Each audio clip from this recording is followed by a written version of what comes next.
நண்பர்கள் அனைவருக்கும் வணக்கம். இன்றைய வெண்புலி சொரியாசிஸ் தோல்நோய் விழிப்புணர்வு சேவையில் நம்ம காண உள்ளது. போன மாதம் இந்த இடத்துலேருந்து நம்ம சொல்லியிருப்போங்க.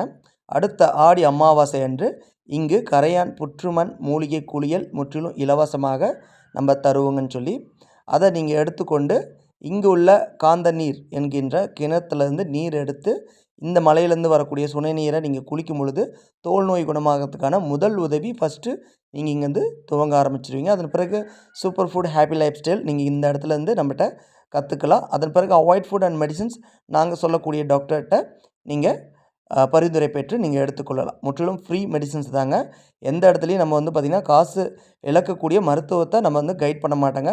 நம்ம தமிழ்நாடு முழுசும் எங்கெங்கெல்லாம் நம்மளுடைய சரும பாதிப்புக்கு தனியார் மருத்துவமனை, கவர்மெண்ட் மருத்துவமனையில் சிறந்த மெடிசின்ஸ் நம்ம கொடுக்குறாங்க அப்படிங்கிறத கரெக்டாக கைட் பண்ணிடுவோங்க. ஆனால் மருத்துவம் மட்டுமே முழுமையான தீர்வு இந்த வெண்புலி எட்ட மாட்டேங்குது. அதனால தான் நம்ம இயற்கை சார்ந்த தற்சார்பு வாழ்க்கை முறையை கற்றுத்தரங்க.